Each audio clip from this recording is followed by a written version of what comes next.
अस्सलाम वालेकुम dear students. आज हमने मतलब क्या पढ़ना है।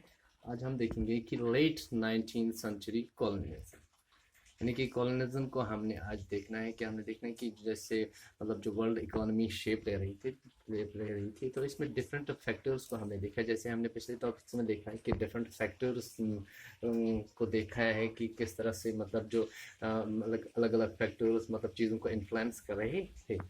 तो 19th सेंचुरी आते आते जो एक मतलब अहम मतलब फैक्टर, यानी कि जिसने मतलब डोमिनेट किया है मतलब कॉलोनिज्म की अगर हम बात करें तो एक ऐसा फैक्टर है जिसने मतलब वर्ल्ड इकोनॉमी को मतलब इंटीग्रेट करने में मतलब अहम रोल प्ले किया है।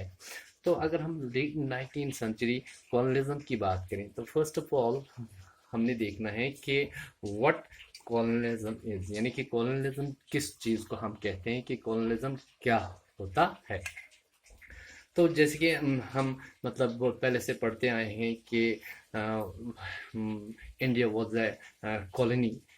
तो कॉलोनी की अगर हम बात करें कि जो कॉलोनाइजर्स होते हैं जो मतलब किसी कंट्री को डोमिनेट करते हैं, वहाँ के जो मतलब मतलब नेचुरल रिसोर्सेज, वहाँ की इकोनॉमी जो उसको मतलब नेचुरल रिसोर्सेज को क्या करके ले जाते हैं, एक्सट्रैक्ट करके ले जाते हैं अपने मुल्क में। यानी कि किसी को कंट्री को डोमिनेट करते हैं, उनको मतलब अंडर में ले लेते हैं।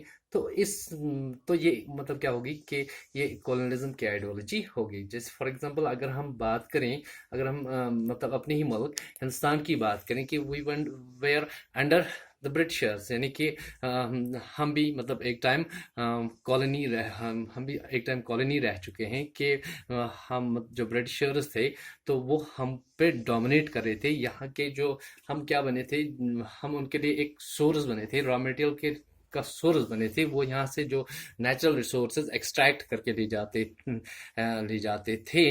तो फिर अपने मुल्क में यानी कि वो डोमिनेट कर रहे थे। तो इस सेंस में हम कह सकते हैं कि ये एक कॉलोनिज्म आइडियोलॉजी होती है। जैसे कि हम मतलब पिछले टॉपिक्स में देखते आए हैं कि मतलब ट्रेड हुआ है किस तरह से, मतलब जो वर्ल्ड इकोनॉमी है उसमें इंटीग्रेशन आ गए हैं, वो जो इकोनॉमी डेवलप हो रही है हुई है। तो हमने देखा है कि मतलब ट्रेड का जो वॉल्यूम था, लेवल था, वो बहुत हाई हो चुका है। और उस चीज़ से क्या हुआ है, उस चीज़ से मतलब क्या होगी, प्रॉस्पेरिटी आ गई है। तो प्रॉस्पेरिटी अगर हम देखें कि सही में ट्रेड हो रहा था, वर्ल्ड इकोनॉमी इंटीग्रेट हो रही थी, तो जो ग्लोबल वर्ल्ड बन रहा था, तो इस चीज़ से क्या हुआ, इस चीज़ से प्रॉस्पेरिटी आ गई। तो प्रॉस्पेरिटी हम कह सकते हैं कि ट्रेड हुआ, सही बात है। लेकिन जो प्रॉस्पेरिटी मतलब हम हर ओर आई है, तो क्या ये सही थी? इस लिहाज से, क्योंकि हम कॉलोनिज्म के पर्सपेक्टिव से इसको देखेंगे कि ये कह रहे हैं कि there was a darker side to this process. यानी कि ये जो मतलब प्रोसेस हो रही थी, जो वर्ल्ड मतलब ग्लोबलाइज होता जा रहा था, तो जो ये मतलब प्रोसेस हो रही थी, इसका एक मतलब डार्कर साइड भी था। वो डार्कर साइड क्या था? तो जैसे कि कह रहे हैं कि मतलब एक को इनके दो साइड्स होते हैं। तो ये अगर प्रॉस्पेरिटी हम देख रहे हैं कि ट्रेड हो रहा था, प्रॉस्पेरिटी आ गई, तो कुछ कह रहे हैं कि इसका एक डार्क साइड, इस प्रोसेस का एक डार्क साइड भी था, क्योंकि एक्सपेंशन ऑफ ट्रेड, यानी कि ट्रेड का मतलब बहुत एक्सपेंशन हुआ था। लेकिन इसके लिए क्या मतलब इसके लिए मतलब बहुत से लोगों ने मतलब अपनी फ्रीडम या लिवलीहुड्स को खो भी दिया था। जैसे कि हम कहने का मतलब ये है कि लॉस ऑफ फ्रीडम एंड लिवलीहुड्स किस तरह से, जैसे कि अगर हम ब्रिटिशर्स की बात करेंगे, क्योंकि इंडिया वह कॉलोनी, हम भी मतलब ब्रिटिशर्स के अंडर में थे। तो इस सेंस में मतलब लोगों ने क्या मतलब उनकी जो फ्रीडम थी वो छीनी गई, उनके लिवलीहुड्स थे वो छीने गई। जैसे कि ब्रिटिशर से पहले जो फार्मर्स थे, तो अपनी ओर से वो मतलब खेती किया करते थे, यानी कि अच्छी तरह से अपनी खेती करते थे। लेकिन जब ब्रिटिशर्स आ गए तो तरह तरह के मतलब टैक्सेस उन पे लगा दिए गए हैं। उससे पहले भी मतलब वो टैक्स दिया करते थे, लेकिन उसमें सेंसिटिविटी थी।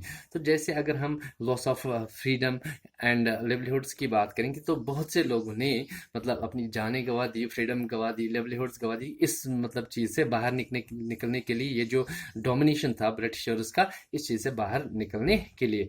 तो अगर हम यूरोपियन कॉन्क्वेस्ट की बात करेंगे कि किस तरह जो यूरोपियन कॉन्क्वेस्टर्स मतलब वर कॉलोनीज पे हुआ है, produced many painful economic, social and ecological changes। यानी कि जो यूरोपियन कॉन्क्वेस्टर्स हुए हैं, यूरोपियन पावर्स ने जिन मुल्कों को मतलब कॉलोनीज मतलब बनाया था, तो वहाँ पर इस चीज़ ने मतलब पेनफुल इकोनॉमिक सोशल, यानी कि बहुत सारी प्रॉब्लम्स से लोगों को मतलब क्या फेस करनी पड़ी। जैसे कि अगर हम इकोनॉमिक प्रॉब्लम्स के अगर हम इंडिया की ही बात करेंगे, तो यहाँ से किस तरह मतलब इकोनॉमी को लेकर ब्रिटिशर्स अपने मुल्क ले जाते थे।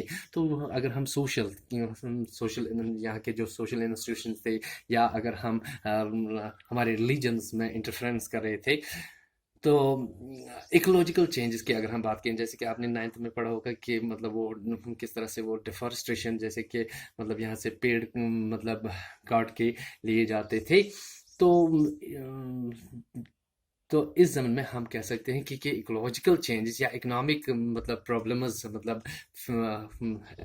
राइज हुई थी, या हमारी सोशल या रिलीजियस मतलब मैटर्स में इंटरफेरेंस मतलब कर रहे थे।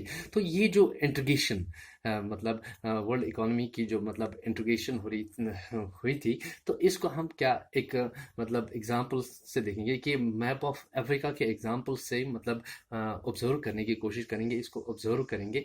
जैसे कि अगर हम मैप ऑफ अफ्रीका को ले लेंगे, जैसे कि आपके बुक में दिया गया है, जैसे कि आपके बुक में दिया गया है कि मैप ऑफ अफ्रीका की किस तरह से इसको मतलब ड्रॉ किया गया है। जैसे कि अगर हम यूरोपियन पावर्स की बात करेंगे कि वो किस तरह से मतलब जो उनके बीच में जो कन्फ्लिक्ट, जो टसल्स चल रहे थे, वो किस तरह से मतलब उन्होंने अफ्रीका को मतलब डिवाइड किया है, अफ्रीका को आपस में मतलब क्या किया है, मतलब बांट दिया है। अगर हम यूरोपियन पावर्स की बात करेंगे, तो उनमें जो कन्फ्लिक्ट्स हो रहे थे, तो उन कन्फ्लिक्ट्स को मतलब रिजॉल्व करने के लिए उन्होंने क्या किया, दे मेट इन berlin। तो berlin जर्मनी में है। तो वहाँ पर उन्होंने एक मीटिंग रखी है, जहाँ पर यूरोपियन पावर जो मतलब थे, उनके बीच में जो कन्फ्लिक्ट चल रहे थे, तो वो मैटिन berlin 1885। तो वहाँ पर उन्होंने क्या किया, डिवाइडेड अफ्रीका बिटवीन दैम। तो अफ्रीका को वहाँ पर मतलब उन्होंने मतलब डिवाइड किया कि हाँ, इतना एरिया आपके मतलब अंडर में रहेगा, इतना एरिया आपके अंडर में रहेगा। यानी कि जो कॉलोनाइजर्स थे, उनमें मतलब जो कन्फ्लिक्ट्स चल रहे थे, तो उस जमाने में वो उन्होंने मीटिंग रखी है 1885 में जर्मनी में। तो they divided Africa between them. तो एक और चीज देखेंगे कि जो कॉलोनियल पावर्स थे, यानी कि कॉलोनियल पावर्स कौन कौन से मुल्क थे। जैसे कि उसमें अगर हम ब्रिटेन और फ्रांस की बात करेंगे, तो सबसे ज़्यादा मतलब कॉलोनीज इनके अंडर में थी। या आप बेल्जियम एंड जर्मनी की बात करेंगे, तो ये भी इसमें थे, यानी कि कॉलोनियल पावर्स में थे। तो लेट 1890s की अगर हम बात करें, तो यूएस भी इस मतलब रेस में कूद गया था कि मतलब वो भी अब कॉलोनीज को मतलब क्या कॉलोनीज बनाने में लगे हुए थे। तो इस चीज़ से मतलब it creates destructive impact of colonialism, यानी कि किस तरह से मतलब एक डिस्ट्रैक्टिव इम्पैक्ट मतलब कॉलोनिज्म पे मतलब क्रिएट हुआ है। उसको हम मतलब समझने की कोशिश कर एक एग्जाम्पल से समझने की कोशिश करेंगे। जैसे कि अगर हम रेंडर पेस्ट की बात करेंगे, तो इस एग्जाम्पल की मदद से इसको समझने की कोशिश करेंगे कि किस तरह से मतलब it creates a destructive impact. तो ये हमने देखा कि 19th सेंचुरी कॉलोनिज्म एक मतलब एक ऐसा फैक्टर था जिसको मतलब जो ग्लोबल वर्ल्ड बन रहा था, इसमें एक इम्पोर्टेंट रोल प्ले किया है।